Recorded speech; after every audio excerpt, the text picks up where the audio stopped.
Andrew McCart, IFLTV, delighted to be joined by Jack Catterall himself. Jack, extra £7 is looking good, mate.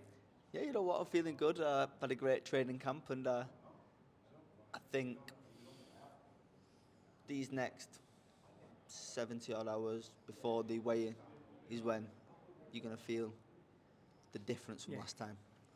And oh geez, sorry mate, that's a bad place to put that. Listen, this is uncut, so we won't cut that out. Nearly got knocked out by a door there. Imagine if you got knocked out there, Jack. That would have been me, ruined the fight. Yeah, I was going to say the Harlem Eubank. Let me just sort this out. I'm not cutting this out. I'm raw. Yeah, Harlem Eubank. Jack and Pat have both said to me a step too far for Harlem Eubank, and I kind of beggars the question: why Harlem then? You know what? Why Harlem? And I've said this before, but I've got to say it again. Harlem, because of the Eubank name. If it was Harlem Smith or Harlem Jones, then there'd be no interest in the fight. The fact that it's a domestic fight, and you've got a Eubank that's cousins coming off a great fight a couple of months back, and their uncles got a great history in British boxing. That's why Harlem. And what kind of fight do you expect from Harlem? I mean, he's done a good job in Tyrone McKenna. Again, people are going to say, oh, you fought Tyrone and he's fought Tyrone, and going to put 2 and 2 together and come up with 5, basically. But Harlem Eubank is a good fighter, and he's going to look at you now and be like, I want to be where he is. So I'm looking at this and you're going to get the best Harlem Eubank. Are you expecting a dangerous and the best former Harlem Eubank in this fight? Of course, and I've been in Harlem's position where he's wanting to step up and take bigger fights, get bigger opportunities. Of course, he's got to come and try and take it in the opposite way. I understand that he's a threat. He's undefeated. He's coming for my scalp, but I've trained too hard, prepared for too long, and I'm looking to put on a dominant performance and show him that, you know what, you're not quite at this level yet.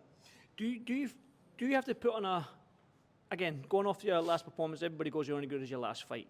So stepping into the Harlem Eubank fight, do you need to go in there and remind everybody who Jack Catterall is? 100%. I was kicking myself after the last fight. Naturally, it was frustrating. No complaints. It was a razor-sharp defeat to Barboza, where there wasn't a lot in it, but I've watched it. I need to be better. I can be better. I am better than that, but it wasn't to be that night. So you come into this fight motivated against where I probably could have come back, fought on an undercard, an 8-10 rounder, an international opponent. But what does that do for me? It doesn't do anything for me. People say, no, it's a lot of risk fighting. And of course, it's a lot of risk, but that's what's given me the fire, the motivation to, you know what? I've got to remind people that I do belong at this level. I've got to train extra hard. I've got to be putting on a dominant performance to go, you know what? No, let's fight him. I'm not getting carried away. I'm not thinking about future fights, because that's a job for Sam, for Eddie, for Frank. But I know I've got to remind people on Saturday. I won't talk about future fights then, but I'll kind of try and structure my question where I'm almost talking about it. We know, right, that you want to be a world champion. We know the history. That was Nigel behind me there. I put my trousers up there. We know the history of you fighting for a world title with Josh Taylor and the backstory behind that. You didn't get your world titles. You're up at £147 now. I spoke to Sam about this as well. That division's wide open now with Butch Ennis going up. You've got Brian Norman and Devin Haney in there now fighting each other, I think, in November. So that world title, you've got Donovan and Crocker. I knew it was coming. I knew it. Donovan and Crocker as well, looking like to fight for the IBF. Is there an IBF title on the line for you on this one? I believe there is. Right, so again, there's a carrot. There's that carrot dangling. Yeah, of course, this is the motivation. Listen, I want to be a world champion. I believe I will become world champion. Whether that opportunity comes at £140, £147, you're right. If Boots moves up, it frees up the welterweight division. I believe all the titles at 140 are still individual. Nobody's unified any of them. So I believe I'm in a great position with the fighters and the names at 140 that as well moved up to 147. There's a lot of fights there to be made. So I know a victory on Saturday puts me that step closer. With the right management, the right promotional company, there will be these opportunities, and that's what keeps me hungry for it. The fact that I mentioned those names, does that add more pressure with this fight against Harlem Eubank? Again, Harlem, maybe the unknown, we might not have seen the best at Harlem, but there is that Devin Haney, Brian Norman Jr., Paddy Donovan, Crocker type fights at the back end of that if You can't you get get through this caught one. up thinking too far ahead. I've got a job to do Saturday, listen, and I'm realistic. 2 back-to-back defeats ain't no good. That ain't going to do me no favours. I understand the pressure, understand what's in front of me. I'm realistic enough to know that there's some great fights to be made, but I must win Saturday. Definitely.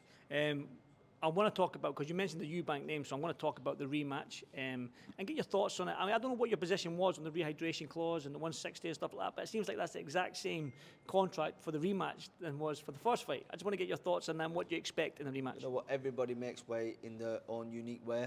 I don't know why there was pictures and videos posted of it. That's Chris's business. I keep my business to myself.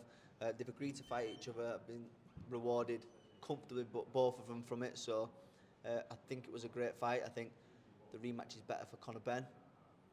It's been a tough fight for both of them. Chris, being that bit older, I'm going for a Conor Benn victory. I believe he can stop him. But I'm excited to watch it again. What a great fight again we get to watch. Definitely. One final one from me before I let you go and enjoy maybe some food. Jack, what can we expect from you? You mentioned that you can do better and you will be better in this fight, so what can we expect for you on Saturday night? I expect a big performance. I understand what's at stake and what's on the table on Saturday. I've got to go out there and secure it. I've had a great training camp, prepared well, done everything asked of me and more, so I expect to go out there and beat him. Jack, I cannot wait for it. Jack, enjoy the rest of your day and I'll see you soon. Thank you very much. Cheers, guys. Thank you.